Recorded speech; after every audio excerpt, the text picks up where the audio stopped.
comienza el espacio con información sobre temas jurídicos. Derecho a la radio. Con el análisis, la voz y el enfoque de especialistas en el derecho, la aplicación de la justicia y el respeto a los derechos humanos. Derecho a la radio, donde el ejercicio de la justicia es el ejercicio de la libertad.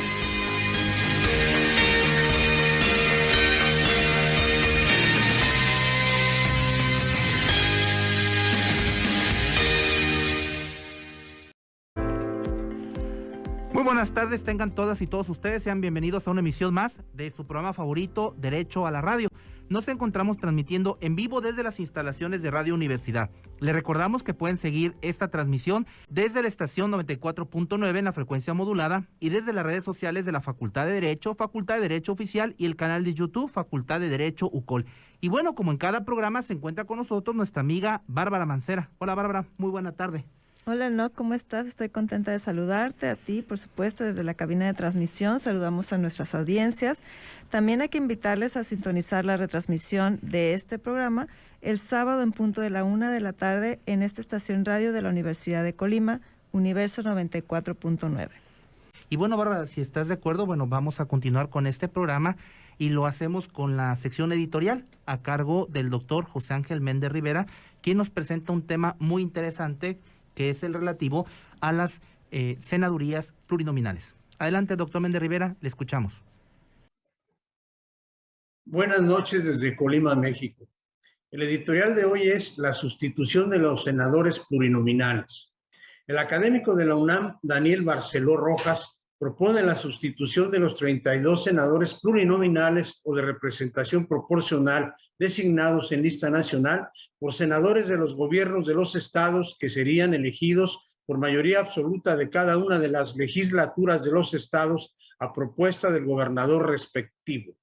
Los requisitos de elegibilidad de dichos senadores serían distintos a los exigibles para los senadores de elección popular directa, pues en atención a la función asignada y a los intereses públicos, territoriales y de gobierno que representarían, requerirían de experiencia administrativa y del conocimiento de los asuntos del gobierno de su estado, así como capacidad de interacción con su legislatura local, por lo que podrían ser de forma simultánea servidores públicos estatales y senadores de la República, como sucede en el federalismo alemán.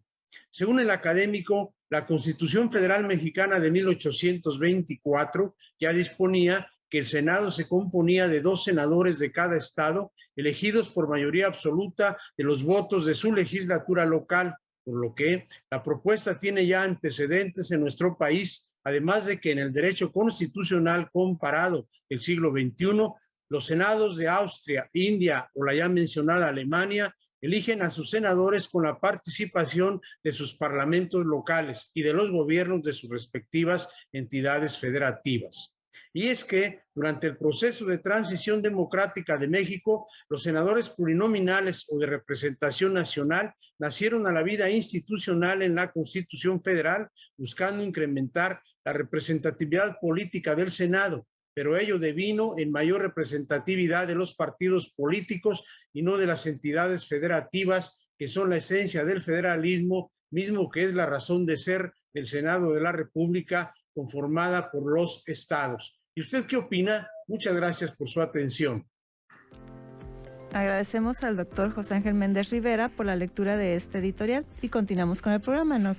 Así es, Bárbara, hemos hecho la introducción de este tema último, que es las senadurías plurinominales, un tema muy interesante abordado por el doctor José Ángel Méndez Rivera desde la sección editorial, y es un tema pertinente. Evidentemente hay una propuesta de reforma electoral, contrapropuestas de reformas, de iniciativas de reforma electoral que se han ventilado en el ámbito público, y que evidentemente del comité de radio de este programa considero que era fundamental que la sociedad estuviera informada sobre lo que implica una senaduría plurinominal y sobre todo el impacto que podría tener en el sentido que se pueda resolver esta iniciativa. Y bueno, ¿quién mejor para tratar este tema que una persona ampliamente reconocida en nuestro estado y que evidentemente tiene pleno conocimiento de este tema? Y nos referimos al licenciado Julio César Marín Velázquez Cotier. Él es expresidente del Tribunal Electoral del Estado de Colima y actualmente es notario adscrito asociado a la Notaría Pública número 7 con sede en Manzanillo. Bienvenido, licenciado Julio César Marín, a este subprograma Derecho a la Radio. Muy buenas tardes, agradecer la invitación que se me haya hecho por parte de la Facultad de Derecho de la Universidad de Colima para tratar un tema importante que estará seguramente muy presente en el siguiente periodo ordinario de sesiones del Congreso Federal. Licenciado, ¿puede compartirnos a las audiencias cuál es la naturaleza constitucional de los senadores o senadoras en el Pacto Federal? Bien, comentar que los senadores tienen la representación de los estados como integrantes, los estados del Pacto Federal. En otras palabras, los senadores representan a los estados en el Pacto Federal. Sí quisiera comentar un documento fundamental que crea el Pacto Federal, que es el Acta Constitutiva del 31 de enero de 1824, que en la doctrina se maneja como el acta de nacimiento del sistema federal mexicano, ¿verdad? Ahí los estados existentes crean y adoptan el sistema federal, el sistema federativo. Se denomina como Pacto Político de Unión, ¿verdad? También es importante destacar el contenido del artículo 43 de la Constitución Federal vigente, que establece las partes integrantes de la federación, todas las entidades federativas, desde Aguascalientes hasta Zacatecas, pasando por la Ciudad de México. El artículo 76 de la Constitución Federal también establece de manera clara y nítida algunas disposiciones que se manifiestan esa representación que tiene el Senado respecto de los estados, como son los casos de desaparición de la totalidad de los poderes funcionales en una entidad federativa, los conflictos políticos, ¿sí?, que se presentan entre los poderes de una entidad federativa, así como los convenios amistosos para resolver asuntos limítrofes entre las diversas entidades federativas. Ahí se ve con claridad cómo los senadores, la Cámara de Senadores, tiene una representación respecto de los estados. Ahora, licenciado, disculpe, ¿qué diferencia entonces existe entre los senadores de mayoría o las senadurías de mayoría y las senadurías plurinominales o de representación proporcional? Bien, si me permite, antes de contestar la pregunta, porque existe una diferencia esencial, sí contextualizar el punto, porque de todas las constituciones federales que hemos tenido, 3 a la fecha, la de 1824, la primera, establece el sistema bicameral, creando pues la Cámara de Diputados, el Congreso de la Unión, dividiéndose en Cámara de Diputados y Cámara de Senadores. La segunda Constitución Federal, la de 1857, tuvo un origen unicameral, únicamente establecía la existencia de la Cámara de Diputados Federal y no del Senado, el cual se restaura 17 años después, en 1874, con precisamente la presencia del Senado, y se convierte pues en un sistema bicameral, y obviamente se mantiene, se preserva en la actual Constitución de 1917 con la integración del Congreso Federal con las dos cámaras, ¿de acuerdo? Y también señalar, para contextualizar el punto, que el proceso electivo del Senado, hasta 1993 el Senado se integraba con 64 senadores. En ese año, con la reforma constitucional de ese año, de 1993, se duplicó a 128 senadores mediante una fórmula mixta en el sistema electoral mayoritario. Las 32 entidades federativas iban a elegir 4 senadores, ¿sí?, en vez de 2, 3 senadores por el principio, para cada partido político, para el partido ganador de las elecciones, y el otro escaño,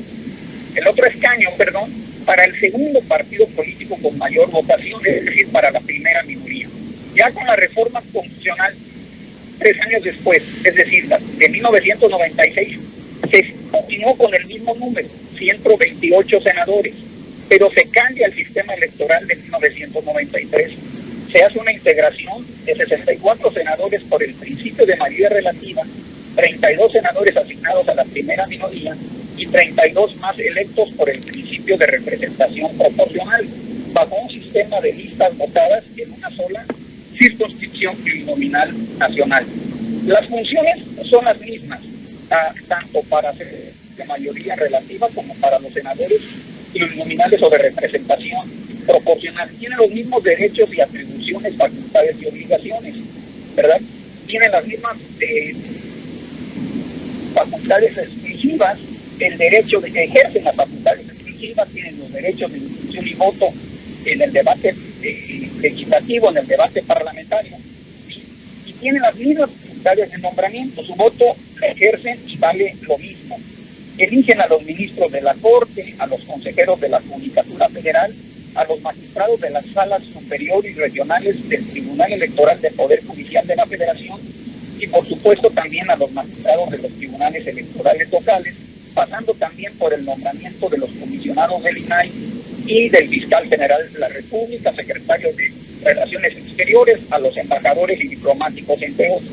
Pero la diferencia principal, esencial, es que los senadores de representación proporcional o plurinominales no representan a los estados, representan a los partidos políticos, porque son propuestos o postulados por los propios partidos o entidades políticas, en listas votadas en una sola circunscripción plurinominal nacional. Esa sería la diferencia esencial.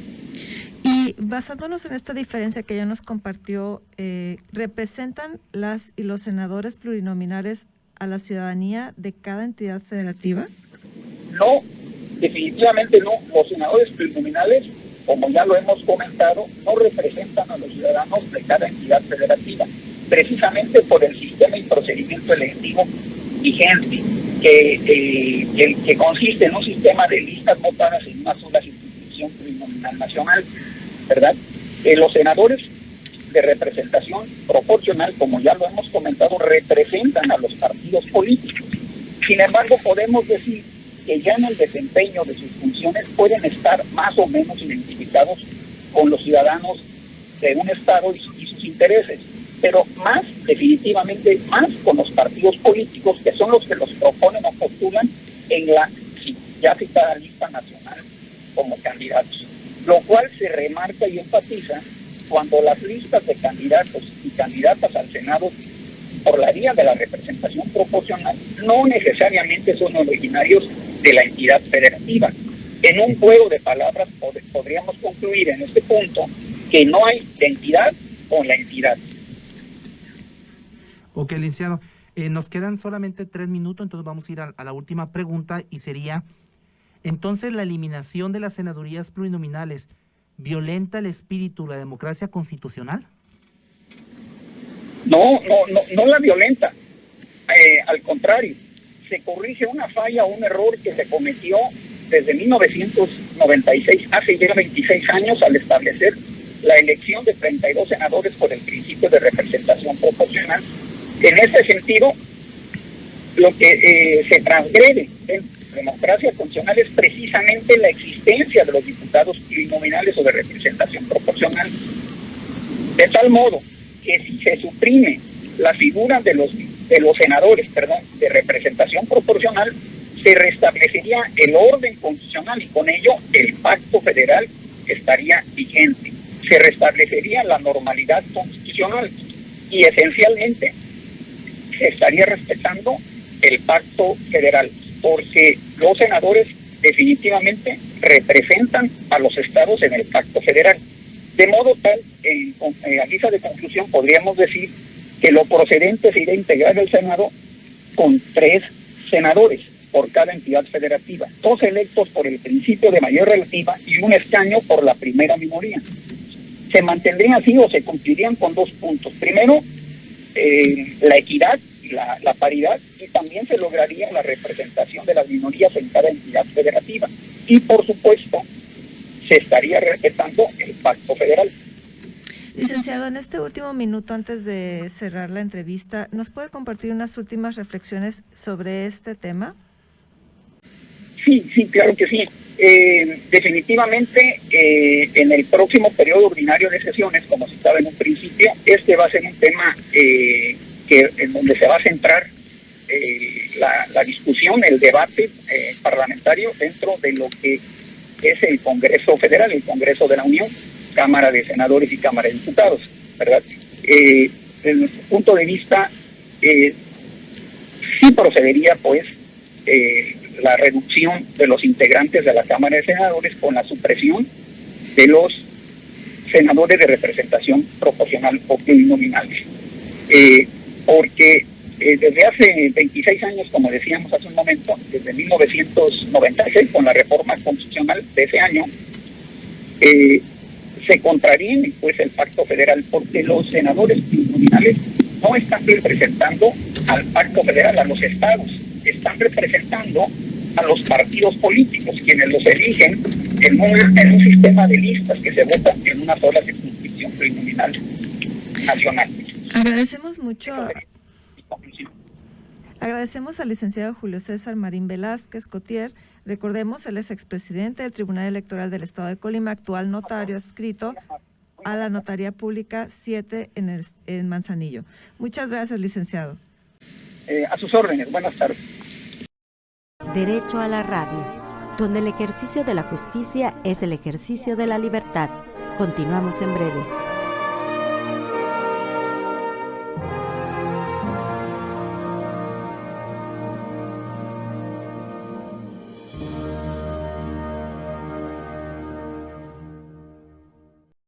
Escuchamos al licenciado Francisco Javier Mayoral Flores con la sección del Bufete Jurídico de la Facultad de Derecho de la Universidad de Colima.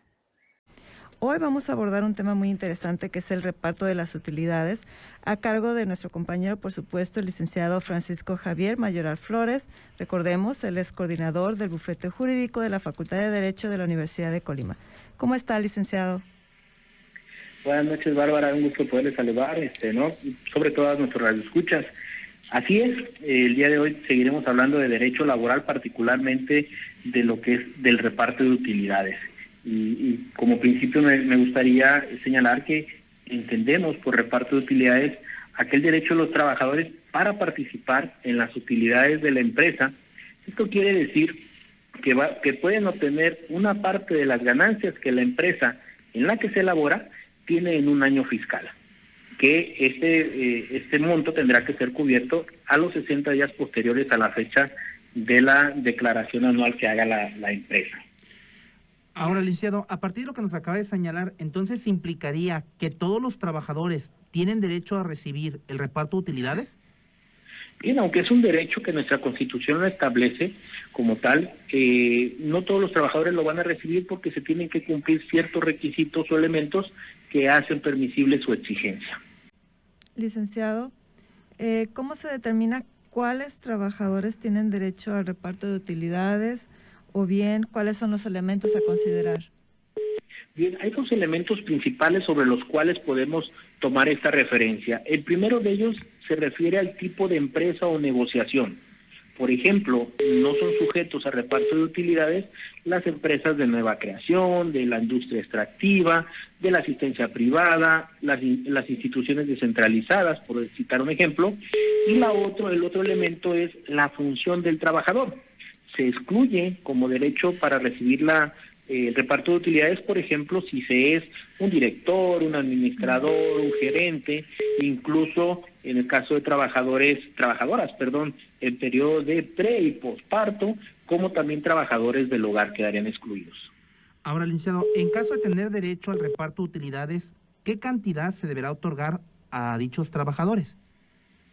Bueno, esta depende, una vez que la empresa hace su declaración anual y establece esta renta gravable, esta utilidad que tuvo la empresa, deberá otorgar la información a los trabajadores y de ese porcentaje que declaren la Comisión Nacional para la Participación de los Trabajadores de las Utilidades de las Empresas, se hará la repartición hacia los trabajadores. Hay que establecer que para este año 2022 le correspondería de la utilidad o de esa base gravable el 10% a repartir entre los trabajadores. En ese caso, el monto que debe entregarse, ¿cómo se divide o cómo se calcula? Bien, de ese 10% que hablamos para este año, se divide en dos partes. La primera de ellas se le entrega a los trabajadores en igualdad, considerando el número de trabajadores de la empresa y los días que estos laboraron en ese año. Y la segunda parte se entregará a los trabajadores de acuerdo al porcentaje del salario que devengaron cada uno de estos. Ahora, licenciado, en los últimos 2 minutos que nos quedan para cerrar esta entrevista técnica, ¿qué se puede hacer si se está inconforme o no se recibe la utilidad que usted refiere? Bueno, si se está inconforme con la base gravable, habría que generar objeciones y que las va a resolver precisamente la Secretaría de Hacienda para determinar si la utilidad es la correcta o no. Si no se entregó el reparto de utilidades, entonces se podría acudir ante la Secretaría del Trabajo y Previsión Social, quien podrá imponer una sanción a la empresa y a obligarla a que pague. O también podemos optar por demandar ante un tribunal de justicia federal. Aquí sería importante recordarles a todos nuestros radioescuchas que en caso de tener alguna duda, sobre todo porque estamos en un periodo precisamente de pago de utilidades, que tengan dudas respecto a este tema, puedan visitarnos en la Facultad de Derecho, puedan llamar vía telefónica al 312-3161-1071 o por medio de nuestras redes sociales para poderles explicar elementos mucho más precisos con relación a su situación y puedan resolver este problema de manera más pronta. Muy bien, licenciado. Tráenos con unos cuantos segundos alguna recomendación final que desea hacer nuestros usuarios y radioescuchas. Sí, es importante que en este tema tengan o sean muy participativos y puedan visualizar realmente la utilidad que puedan tener. Recuerden que este es un recurso que se entrega basado en el desarrollo que se hizo, en el trabajo que se hizo conjuntamente con la empresa. Por lo tanto, es un derecho ya generado o ya ganado que es importante que se pueda adquirir. Bueno, llegó el momento de despedir a nuestro compañero, el licenciado Francisco Javier Mayoral Flores. Recordemos, él es coordinador del bufete jurídico de la Facultad de Derecho de la Universidad de Colima. Muy bien, pues un tema muy interesante el que acaba de referir el licenciado Francisco Javier Mayoral Flores. Y bueno, agradecemos a quienes hoy nos han sintonizado: Federico Ábalos desde Argentina, el maestro Juan Miguel Salcedo, el doctor Martín Sánchez de Tepic, Juan Garrido desde Morelia, también la doctora Jessica Romero, a Rosa Isela Gutiérrez, Alejandra García, Mónica Ceja, Reina Andrade, Germán Ábalos, el contador, por cierto, es el Día del Contador y nos está escuchando el secretario administrativo de la Facultad de Derecho. Felicidades, contador, y a la contadora Marisol también, y también a Yasmín Flores. Gracias a todas y a todos ustedes que hacen posible este programa. Sin ustedes seríamos nada. Entonces, muchas gracias. Vamos a despedir el programa como tradicionalmente lo hacemos, Bárbara. Agradecemos al equipo de producción, al doctor Méndez, a la licenciada Reina, a la licenciada Alejandra, al licenciado Julio Llerenas, pero sobre todo a nuestros escuchas que, insisto, hacen posible este programa. Se despiden de los micrófonos Bárbara Mancera y Enoc Morán. Que tengan ustedes muy buena tarde. Aquí termina esta emisión. Te esperamos la próxima semana en Universo 94.9. Derecho a la Radio, una producción de la Facultad de Derecho de la Universidad de Colima.